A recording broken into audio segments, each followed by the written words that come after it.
peço, inclusive, desculpas, porque vai começar daqui a pouco a Comissão de Assuntos Econômicos. O debate é muito interessante, é sobre o sistema tributário brasileiro, que é um tema que eu sou autor de várias propostas nesse tema, e eu vou ficar me dividindo. Eu vou falar agora, vou para a abertura, mas quero voltar aqui, quero ver muitas falas, porque esse debate de hoje aqui é central. Mas, senador Paulo Paim, eu vou começar também tratando de um outro tema que é correlato a esse, mas tem a ver com as tarifas, com a regulação. Eu vou falar também, começando por energia elétrica, e vou entrar na questão do preço dos combustíveis. Ontem saiu uma pesquisa dizendo que 72% do povo brasileiro disse que a economia piorou. É porque, por mais pobre, senador Paulo Paim, é um massacre.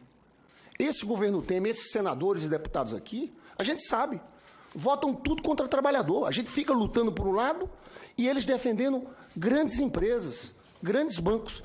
Eu falo, não é só o botijão de gás. O botijão de gás é um escândalo, 70% de aumento. As pessoas voltando a cozinhar com fogão a lenha. Mas, senador Paulo Paim, o preço da energia elétrica estourou, explodiu. Porque a gente tem aqui uma agência reguladora, a ANEEL, que é nomeada pelo Temer, que liberou geral. Você pode conversar para tudo que é lugar, o preço estourou. O mais grave é que houve uma privatização lá atrás, no Rio de Janeiro. Teve a Light e a Ampla. A Ampla agora virou Enel. Ganharam, são empresas privadas com monopólio. As pessoas não têm o que fazer. Não tem concorrência. Né? E você vê, a ANEEL tirou uma decisão agora, tomou uma decisão, que você pode cobrar energia elétrica por estimativa. Ela pode fazer uma estimativa. Não é mais o relógio que cobra.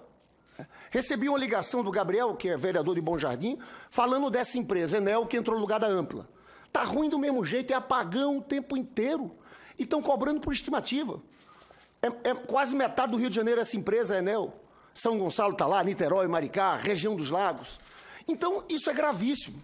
Sobre isso, no caso do Rio de Janeiro, senador Paulo Paim, foi aprovada uma lei da vereadora Vera Lins que proíbe essa cobrança por suposição e não pelo real consumo de cada um. Eu estou falando isso porque tem um segundo problema que está atingindo... Isso aqui é muita gente, senador Paulo Paim. São os chips. Colocaram chips agora e tiraram os relógios. Né? E sabe o que é que isso acontece? Tem uma ação do Ministério Público, o consumidor só perde. A ação do Ministério Público diz o seguinte, quando você tinha um relógio, você podia acompanhar o que estava gastando. Agora é um chip. E aí os preços estão vindo e são das comunidades mais pobres. É engraçado, eu acho que a Light, no caso do Rio de Janeiro, eles não querem aumentar para a classe média porque tem repercussão, sai em preço. Estão aumentando dos mais pobres, na ponta. Você sabe que tem um relato aqui de muita gente que pagava 60, está pagando 300, está pagando 400. Eu estou falando isso. Isso no início eu achei que não era tema nem meu, era tema lá no Rio, de vereador, tema da Light. Entrei nisso aí, senador Paulo Paim, porque o vereador Raimundo Rio me chamou para ir na Light com os moradores da comunidade Rio das Pedras.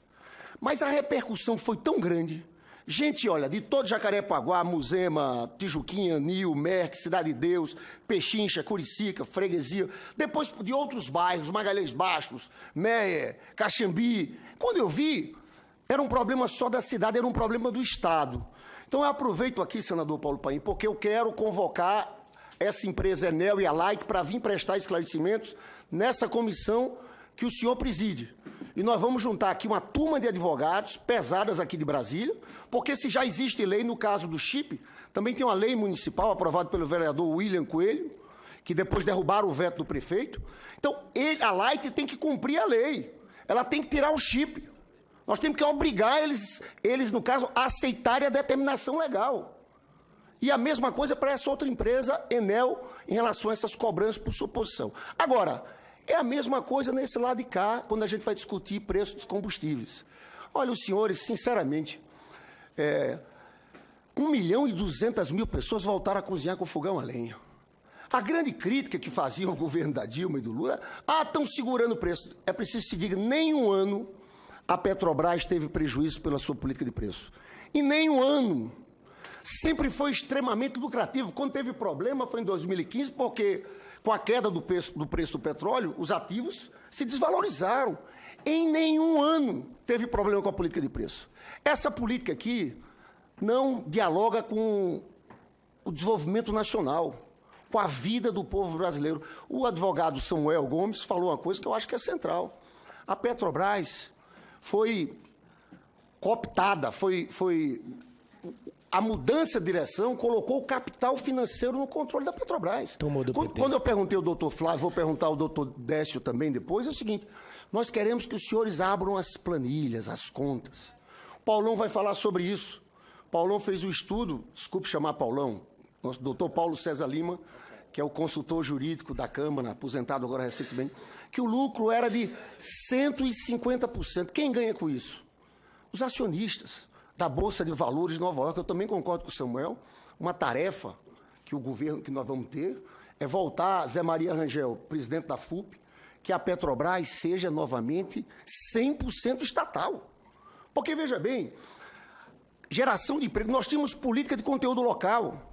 Eles acabaram com a política de conteúdo local. Os estaleiros no Rio de Janeiro estão tudo fechando. O estaleiro Mauá tinha 6 mil trabalhadores, tem 100. Né? O estaleiro Eisa fechou. Brasfels e Angra, né, Zé Maria? Tinha 12 mil, tem 1.000.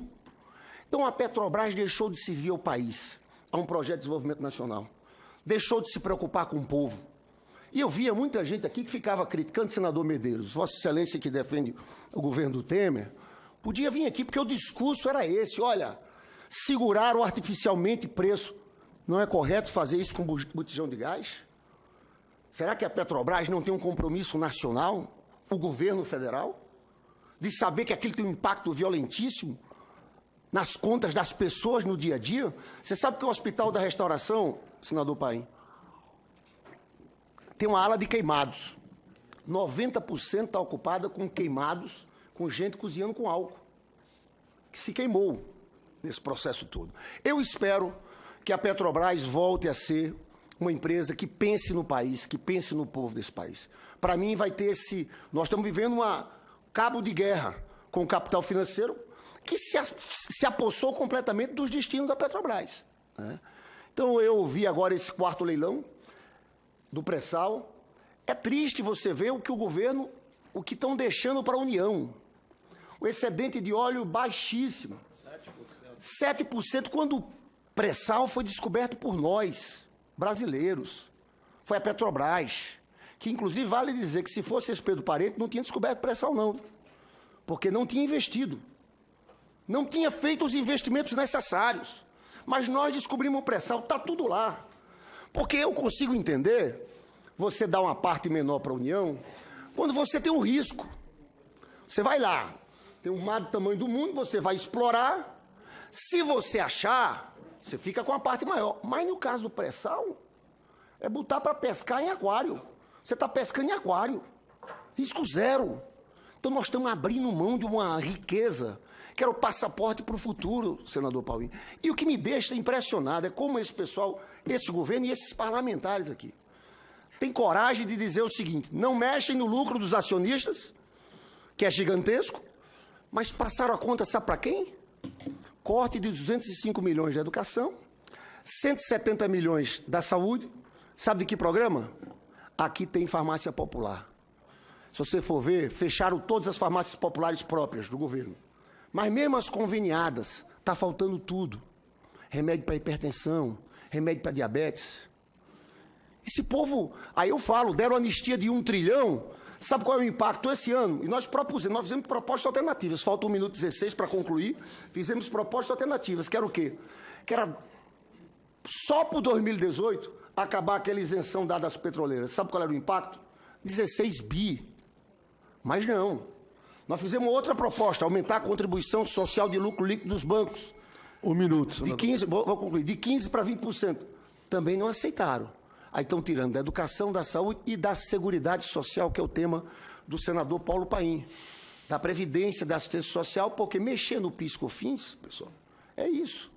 Então, em cima de tudo isso, o mais grave, o mais escandaloso, é que a conta é colocada para o povo brasileiro. Agora, eu acho que o desafio, e eu encerro nos meus 30 e poucos segundos, eu digo que o grande desafio nosso aqui nessa audiência pública, Fernando, é discutir com a Petrobras, com a ANP, essa questão dos custos. A gente queria que a Petrobras abrisse, mostrasse quanto está sendo o lucro, que é em cima disso, senador Paulo Paim, é em cima disso que a gente pode mudar essa política de preços louca que foi feita pelo governo Temer parente. Muito obrigado, senador Paulo Paim.